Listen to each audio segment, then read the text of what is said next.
Okay बेटा, let's start with our new topic that is seed. ठीक है, seed क्या है बेटा? जिससे नया प्लांट हम ग्रो कर रहे हैं, मतलब miniature of the plant bodies. ठीक है, वो एक स्मॉल स्ट्रक्चर जिससे फ्यूचर की पूरी प्लांट बॉडी तैयार की जाती है. Seed is ripened ovule. Ovary ripened होके बनाती है फ्रूट, और ओवरी के अंदर जो ओव्यूल पार्ट है, जब वो राइपन्ड हो जाए, पूरा पक जाए, तो वो बनाता है seed. The ripened ovule is known as seed. अगर हम पार्ट्स ऑफ सीड की बात करें तो दो, मतलब मेनली आपके पास जो पार्ट हैं वो दो हो जाते हैं.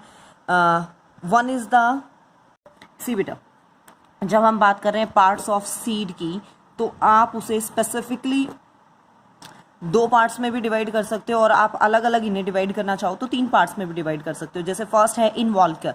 इनवॉल्क्योर का मतलब होता है आउटर कवरिंग. ठीक है, सीड के बाहर की जो कवरिंग के लिए इनवॉल्क्योर वर्ड यूज होता है. इसके दो हैं कवरिंग सीड की. वन इज द टेस्टा, जो बाहर वाली लेयर है. सीड कोट, आप इन्हें नाम दे सकते हो. इनवॉल्क्योर ऑफ सीड, आप एक और नाम इन्हें दे सकते हो, सीड कोट.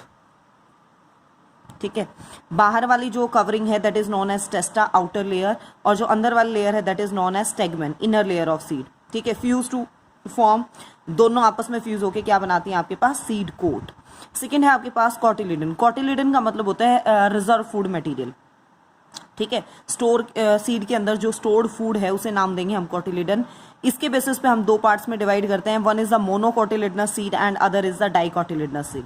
अगर सिर्फ एक कॉटिलिडन प्रेजेंट है तो हम उसे नाम देते हैं मोनोकॉटिलिडनस या मोनोकोट भी बोल देते हैं, और दो कॉटिलिडन अगर प्रेजेंट है तो हम नाम देते हैं डाइकॉटिलिडन्स या डाइकॉट भी हम उसे कह सकते हैं. एंड द थर्ड पार्ट जो मेन है जिससे नया प्लांट अराइज हो रहा है that is known as embryonal axis. इसके दो part, one is the plumule जिससे फ्यूचर में शूट सिस्टम बनेगा, मतलब स्टेम पार्ट बनेगा, and other is the radicle जिससे रूट सिस्टम बनेगा. हमने जब किया था आपके पास रूट और स्टेम, टैप रूट और एडवेंटिशियस रूट सिस्टम, तब ये आया भी था रेडिकल. टैप रूट जो रेडिकल से अराइज हो, एम्ब्रियोनल एक्सिस. ठीक है, और एडवेंटिशियस की वो रेडिकल के अलावा अदर पार्ट्स भी उसमें इन्वॉल्व हों. इनके अलावा कुछ वर्ड हैं जैसे हाइपोकोटाइल, ये डायग्राम में आपको क्लियर हो जाएंगे. स्पेस बिटवीन रेडिकल और एम्ब्रियोनल एक्सिस के बीच में जो स्पेस होगा उसे हाइपोकोटाइल कहेंगे, और ऐसे ही एम्ब्रियोनल एक्सिस और आपके प्लूम्यूल के बीच में, और प्लूम्यूल के बीच में का जो स्पेस है that is known as epicotyl. देखिए, अगर हम बात करें डाइकॉट सीड की, जैसे आपने नॉर्मली ये सोयाबीन छोले वाला स्ट्रक्चर देखा होगा. ठीक है, वो सारे स्ट्रक्चर जिनके अंदर दो कॉटिलिडन होते हैं, इनके अंदर यहाँ पे एक छोटा सा पोर लाइक स्ट्रक्चर जिसे माइक्रोपाइल कहेंगे. ये जो नीचे की साइड थोड़ा सा एक कर्व सा बना है, हल्का सा स्ट्रक्चर में डार्क लाइन से जो शो किया है दैट इज हीलम. वो माइक्रोपाइलर पोर छेद है जहाँ से पानी एंटर करता है. ये कनकेव सरफेस हो गया दैट इज कन्वेक्स सरफेस, बाहर वाला लेयर सीड कोट. इसी का अगर हम डाइसेक्शन काट के देखें तो आपको इस टाइप का डायग्राम नजर आता है. Tip part is known as plumule and the lower tip part is known as radicle. दो कॉटिलिडन्स यहाँ पे देखिए, ये वाला रीजन यहाँ पे एम्ब्रियोनल एक्सिस और रेडिकल के बीच में हाइपोकोटाइल, और प्लूम्यूल और एम्ब्रियोनल एक्सिस के बीच में एपिकोटाइल रीजन. ठीक है, if we talk about the monocot seed, तो इनके अंदर एक ही कॉटिलिडन होता है. क्रॉप प्लांट, मेज वगैरह आप एग्जाम्पल में इनके ले सकते हो. See the diagram. अगर हम ये डायग्राम देखें तो ये है मेज का. शेप का ध्यान रखिएगा बेटा. यहाँ पे क्या है आपके पास? ये एंडोस्पर्म, रिजर्व फूड मटेरियल. कॉलियो, ये देखिए यहाँ पे ये है इनके embryonal axis, that part shows the radical, और ये वाला हिस्सा रिप्रेजेंट कर रहा है आपके, ठीक है, प्लूम्यूल वाले पार्ट को. रेडिकल के बाहर की जो कवरिंग है आपके पास दैट इज नॉन एज कॉलियोराइजा, और प्लूम्यूल के ऊपर की कवरिंग क्या कहलाती है आपके पास? कॉलियोपेटाइल. ठीक है, स्क्यूटेलम जो कॉटिलिडन है वो रिड्यूस फॉर्म में आ जाता है, एक वाला स्क्यूटेलम. बाहर आपके पास ये जो डॉटेड लाइन से, मतलब वेवी लाइन से शो किया दैट इज एल्यूरॉन लेयर, और उसके बाहर seed coat. This is the diagram of the TS of the maize और मोनोकोट सीड. नेक्स्ट देखिए बेटा, types of seed on the basis of reserve food persistency. ठीक है, कि रिजर्व फूड कितना है उसके बेसिस पे कितना परसिस्ट है, बच गया है, उसके बेसिस पे आप डिवाइड कर सकते हो सीड को दो कैटेगरी में. One is the albuminous seed and other is the x albuminous seed. They have persistent endosperm. Endosperm अभी देखा था हमने. लेयर इन मैच्योर सीड, इनके मैच्योर सीड में थोड़ा सा एंडोस्पर्म बचा होता है. ये मोनोकोट सीड का जितने भी मोनोकोट सीड है वो इसकी एग्जाम्पल्स में आ जाएंगे. Ex albuminous do not have persistent endosperm layer in at maturity, at mature conditions. इनके अंदर वो नहीं बचा होता है डाइकॉट इनके एग्जाम्पल में। मतलब इनके अंदर तो क्या है एल्ब्यूमिनस के अंदर कि वो जैसे जैसे बड़े होते हैं आपके पास मैच्योर होते हैं, सारा का सारा वो जो फूड मटेरियल है एक्स एल्ब्यूमिनस में खत्म हो जाता है और इनके अंदर थोड़ी अमाउंट में वो बचा रहता है। Now the dispersal of food and seed, एक जगह से दूसरी जगह भेजना, necessary for their large scale distribution, बहुत ज़रूरी है कि वो एक जगह से दूसरी जगह डिस्ट्रीब्यूट हो। वो दो टाइप से हो सकता है आपका। First one is the autochory, auto मतलब जब वो अपने आप से हो जाए। It is dispersal mechanism in which seeds are dispersed by the efforts of plant itself, plant खुद मतलब एकदम से ब्रस्टिंग हुई, हवा के साथ उसने उड़ा दिए, पी कॉटन इनके एग्जाम्पल में है। नेक्स्ट इज द एनीमोकोरी, ये दो टाइप हैं बेटा कि एक तो वो अपने आप से कर पा रहा है, ठीक है, उसकी सेल्फ कॉन्शियसनेस के बेसिस पे, और बाकी सारे जो आप पढ़ोगे वो सारे क्या हैं आपके पास कि by the help of other agencies. देखिए अदर एजेंसीज में एनीमोकोरी अगर वो एयर के थ्रू हो रहा है सिर्फ और सिर्फ एयर के थ्रू तो चिलबिल, हाइड्रोकोरी अगर वो पानी के थ्रू हो रहा है तो लोटस, जूकोरी अगर वो एनिमल्स के थ्रू हो रहा है, ठीक है। This are the points which are related with the dispersal of fruits and seeds कि वो किन एजेंसीज के थ्रू हो रहे हैं। Now the next topic start करते हैं हम, that is aestivation, arrangement of calyx and corolla on the thalamus part. Thalamus part पे, थैलेमस पार्ट आया था ना आपका फ्लावर का स्ट्रक्चर में, उसमें कैलेक्स और कोरोला एक दूसरे से किस तरीके से अरेंज है उसे कहा जाएगा एस्टिवेशन। ये आपके पास चार टाइप का है। See the first one is the बेटा वेलवेट। वेलवेट में क्या है, व्हेन सेपल्स और petals in a hall just touch one another, in a hall just touch one another at margin, it is known as velvet estivation। जैसे Calotropis के अंदर देखने को मिलता है। यहाँ देखिए सिर्फ ये बाउंड्री लाइन पे एक दूसरे से यहाँ पे स्मूथली ये टच करते हैं, ठीक है, कोई किसी के ऊपर नीचे कहीं कुछ नहीं, स्मूथली एक बाउंड्री लाइन पे जब ये टच करे तो उसे कहते हैं हम velvet aestivation. The second one is the twisted, ठीक है, एक का एक पार्ट और दूसरे का दूसरा पार्ट जब कवर करते हुए चले। When one margin of the appendage overlap the another margin of the appendage then it is known as twisted. जैसे कॉटन में, चाइना रोज में, ये देखिए ये इसका एक मार्जिन ये अंदर है, ये वाला हिस्सा बाहर है, इसका ये अंदर है, ये बाहर है, इसका एक हिस्सा अंदर है, ये बाहर है, ठीक है, तो इसे नाम देते हैं ट्विस्टेड। आगे देखिए imbricate, third one is the imbricate aestivation. इसके अंदर क्या होगा आपके पास, when the sepals or petals overlap at their marginal point but not in a particular manner, one appendage showing both the margins at inward position। ये कह रहा है कि एक के तो दोनों हिस्से अंदर हो जाएं और एक के दोनों बाहर हो जाएं और कुछ का एक अंदर और कुछ का एक बाहर हो तो उसे कहते हैं इम्ब्रिकेट। फॉर एग्जाम्पल केशिया फिस्टुला में यहाँ देखिए इसके ये दोनों हिस्से बाहर, ठीक है, इसके ये दोनों हिस्से अंदर, एक हिस्सा बाहर एक हिस्सा अंदर, एक हिस्सा बाहर एक हिस्सा अंदर, एक हिस्सा बाहर एक हिस्सा अंदर, ठीक है। वेक्सलरी एस्टिवेशन, फोर्थ वन।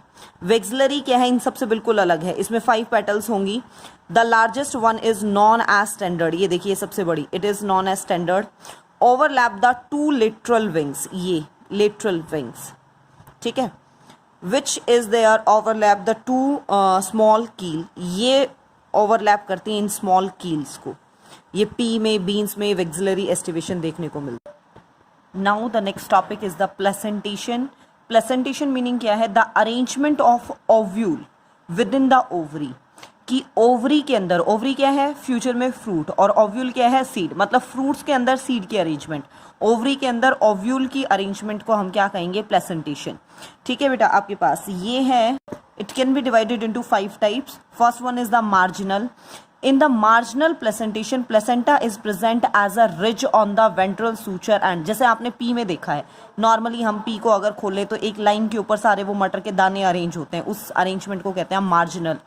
एक्साइल के अंदर क्या है, आप एग्जाम्पल पहले देखो और उससे आपको समझ में आएगा। आपने टोमेटो देखा होगा काट के, लेमन देखा होगा, चाइना रोज, उनके अंदर इस टाइप की अरेंजमेंट, ये सी अरेंजमेंट आपको देखने को मिलती है। When the placenta is axial and seeds are arranged on the axial, ठीक है, इस एक्सियल प्लेसेंटेशन के ऊपर ही आपके पास मिले इन द मल्टीलॉक्यूलर ओवरी। मल्टीलॉक्यूलर मतलब ये लॉक्यूल्स हैं, जैसे ये एक कंपार्टमेंट बन गया, सी हियर, ये एक कंपार्टमेंट, एक लॉक्यूल है, ये एक लॉक्यूल है, ये एक लॉक्यूल है, ठीक है। नाउ द पेराइटल, ठीक है, जब पेरीफ्री पार्ट पे, see here, when the seeds are arranged on the periphery part, जैसे कुकुम्बर खीरे के अंदर होती है, when the ovules are developed on the periphery part of the ovary, ovary is one chamber, chamber एक ही है but it becomes two chamber due to the presence of false septum. लगता ऐसा है कि दो चैम्बर बन गए हैं लेकिन रियल में वो एक ही है। Free central, see here the diagram of the free central arrangement, this one, कि बीच में आपके पास ये सेप्टम लाइक स्ट्रक्चर और यहाँ पे आपके पास अरेंज होते हैं seed. For example primrose dianthus में ये देखने को मिलता है। When ovules are borne on the central axis, ये देखिए सेंट्रल एक्सिस, इस सेंट्रल बीचों बीच, जैसे यहाँ किनारी पे थे यहाँ बीचों बीच प्रेजेंट होंगे, सेप्टा कोई मतलब जो है absent. Now see the fifth one, when the placenta develops on the basal part of the ovary, basal part, ovary के बेसल पार्ट के ऊपर प्लेसेंटा डेवलप कर जाए यहाँ पे, जैसे यहाँ पे सीड हो, ठीक है। एंड सिंगल ओव्यूल, एक ही आपके पास सीड प्रेजेंट रहेगा। सनफ्लावर के अंदर, मैरीगोल्ड के अंदर ये अरेंजमेंट जो है आपको देखने को मिलता है। बेटा इन टॉपिक्स के बाद हमारा शुरू होगा फैमिली डिस्क्रिप्शन, मतलब जो टॉपिक आपने इस चैप्टर में अब तक कवर किए हैं उनके बेसिस पे आप फैमिलीज का डिस्क्रिप्शन दोगे। फैमिली वर्ड आपने पढ़ा था फर्स्ट यूनिट में, ठीक है, जहां आपने स्पीसीज, जीनस और वो सारे वर्ड पढ़े थे, वहां फैमिली भी आया था, फैमिली ऑर्डर, वो सब कुछ। तो फैमिली डिस्क्रिप्शन, उसके लिए ये कुछ सिंबल्स हैं जो आपको याद करने हैं। आज आप ये सिंबल्स याद करोगे मस्ट। एक तो बेटा आप कोई डाउट नहीं लेते हो, it's very bad, it shows that you are not doing your work properly. The base, 11th class is the base. अगर आप ये सोच रहे हैं कि आप नेक्स्ट ईयर जाके और सब कुछ कवर कर लेंगे और उसके बाद नीट क्लियर कर लेंगे, तो it become very very difficult for you. आप चीज़ों को अभी से सीरियस लेना शुरू कीजिए।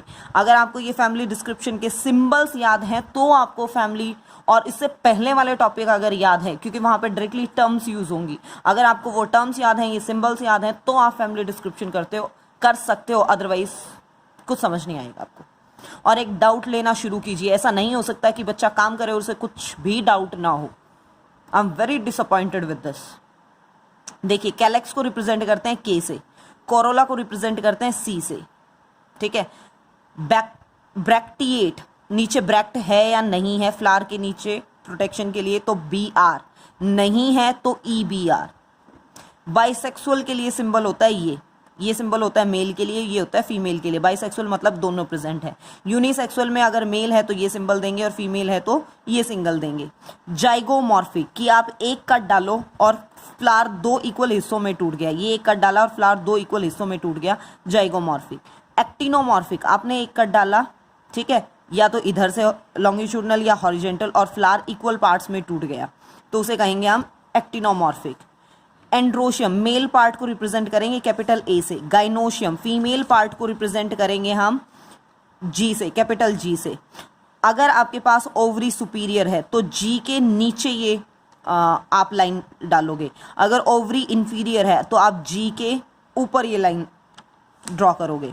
हाइपोगाइनस फ्लावर, हाइपोगाइनस ये फ्लावर के लिए टर्म यूज होती है। जिनमें ओवरी सुपीरियर हो उन फ्लावर को हम नाम देते हैं हाइपोगाइनस फ्लावर। जिनमें आपके पास ओवरी इंफीरियर हो उन्हें नाम देते हैं एपीगाइनस, और जिनमें बीच में हो मिडल ऑफ द ओवरी तो उन्हें नाम दिया जाता है पेरीगाइनस फ्लावर। एपीपेटलस, एपीपेटलस का मतलब क्या है आपके पास, जब एंड्रोशियम वाला पार्ट, ठीक है, एंड्रोशियम वाला पार्ट आपका, और कहाँ गया, जो आपके पेटल्स थे उनसे अगर वो अटैच है तो इसे नाम दिया जाता है आपके पास एपीपेटलस।